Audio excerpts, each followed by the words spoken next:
Néné am na loo xam ne wax nga ko en posant la question à Nia Moussa, mais bon c'est pour moi c'est une petite méprise boo ñu xam ne ñëpp ñu ngi koy topp di wax les budgets de la présidence, de la primature et de l'Assemblée n'ont pas baissé. Ah oui. Adaptés ou selon... Non, ils sont même pas adaptés. Ils sont restés presque au même montant par rapport au budget passé. C'est ça la vérité. Amul baisse. La présidence a 78 milliards de budget daaw moom la amaat ren. La primature avait 25 milliards de budget daaw moom la amaat ren. Donc les 11 milliards dont on parle... L'Assemblée nationale avait 22 milliards de budget daaw ren ji mu ngi am 24 milliards de budget. Qu'est-ce qui s'est passé? Non, il s'est passé rien. On a reconduit les mêmes montants. C'est-à-dire que même s'il y a une baisse du global, mais ces institutions-là n'ont pas connu de baisse dans leur budget. Et le document qui parle de la baisse là? Non, moo tax may ne dafa am erreur. Par exemple, peut-être que le journaliste qui a donné l'information en premier, da ko wax, tout le monde l'a repris. Mais allez-y dans le document, il faut c'est mentionné noir sur blanc. C'est-à-dire, loolu lu ma lay wax nii du lu ñu créé. C'est quelque chose qui existe, qui est là. Parce que regarde, on te dit que le budget 2024 de la présidence, 78,61 milliards. 2025, 78,61 milliards. Il y a à peu près 1 milliard, quelque chose en moins. Voilà. Le budget de l'Assemblée nationale, 20 milliards, 16 2024, 22 milliards 2025. 11% de hausse.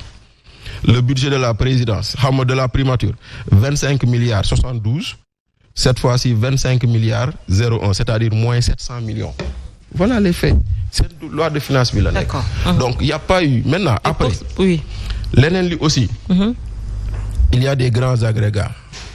On est toujours dans la logique de ce que disait le Premier ministre, la sincérité du budget. Moom jàppoon na ni si le budget passé n'était pas sincère, on a vu un budget en baisse. On a vu que par exemple aujourd'hui, le déficit budgétaire est encore de l'ordre de 7%.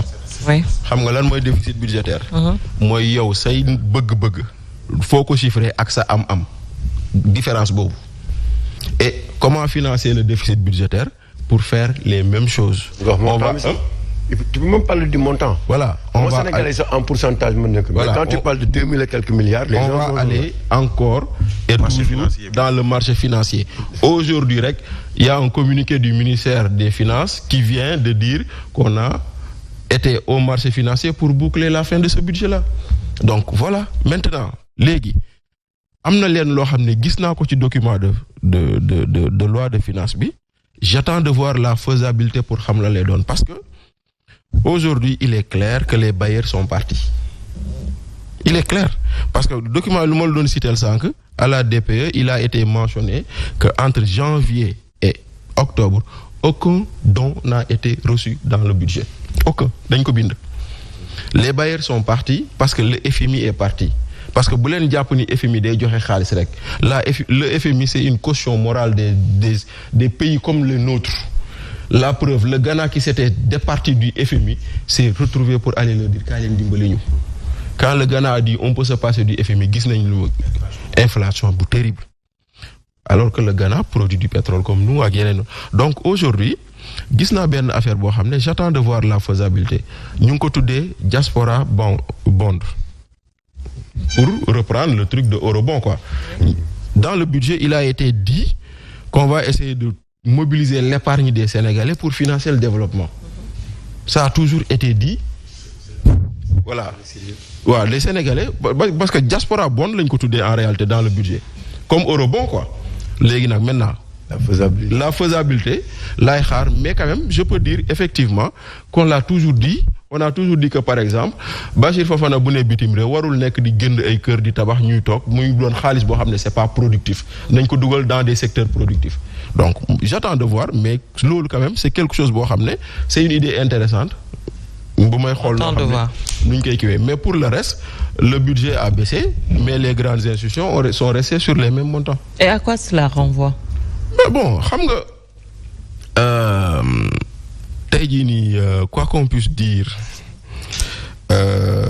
en posant une question lan moo dox ci dëkk bi tu vas dire que lenn moom dox na Diomaye mu ngi sañse mu ngi tukki mu ngi jël avion présidentiel. naturellement. mu ngi inauguré statut. waaw mu ngi inauguré statut defe naa c'est la première inauguration en 9 mois mais bon n'empêche tey jii nii ça montre que les institutions seeni budget surtout ces institutions là seeni budget ñu ngi ko kii et je rappelle que dans le budget on a prévu le budget du Conseil économique et social dont le projet de loi est sur le point d'être truc mais ak même defe naa le HCCT même chose.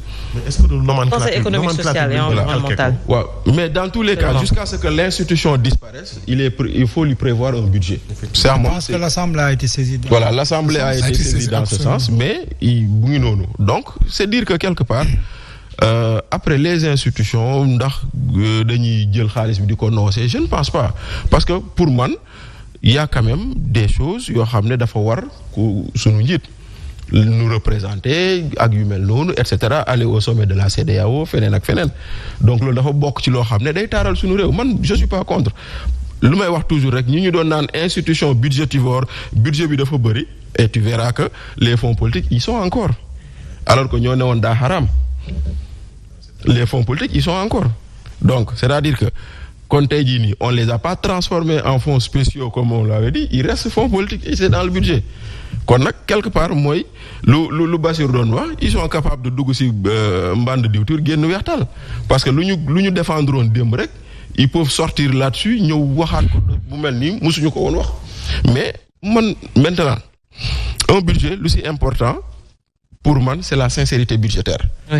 Qu'est-ce qu'on appelle la sincérité budgétaire mooy nga fexe ba la nga natt boo ko mënul remplir yëpp nga xaw ko jege parce que des fois mooy waral des fois ngay gis ñu dem ba cours d'année ñu dugal loi de finances rectificative parce que on se rend compte que la nga yaakaaroon ci recette amoo ko ay yu mel noonu donc nga nekk di équilibrer maintenant aujourd'hui ce budget est en moins par rapport au budget de l'année dernière maintenant on va voir dans la pratique mais xam le ni daal sur les grands agrégats le déficit reste le même que ce qui avait été dénoncé et qui avait été laissé ici le recours au marché financier pour combler ce déficit il est là 38,2 milliards ce vendredi. Voilà mu ngi noonu quoi tey ce matin rek l'État a levé 38 milliards sur le marché de l'UEMOA et ça va continuer comme ça encore.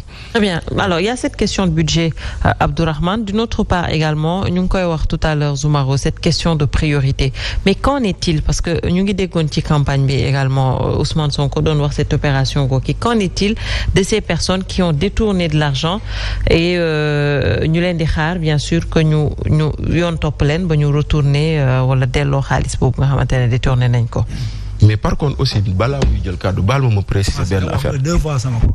waaw may ñaaw baal ma dama waaw may ma benn précision bu ndaw dans les budgets des institutions. parce que dañ koy wax des fois budget présidence nangam la budget primature nangam la bu leen fàtte ni il y a des services rattachés à ces institutions et que seen budget foofu la bokk par exemple ARTP ci présidence la bokk kon dans les 78 milliards ci la bokk. am na ci budget. waaw moom wàlla mu ngi ci biir observatoire national de la parité et ainsi de suite CNLS ak yu mel noonu donc c'est pas un budget dédié au premier ministre ou au président mais à la présidence et aux institutions rattachées. Ça a le mérite d'être clair. Voilà. Merci Abdourahmane. Non, je t'en prie, Bass. Voilà, moi je vous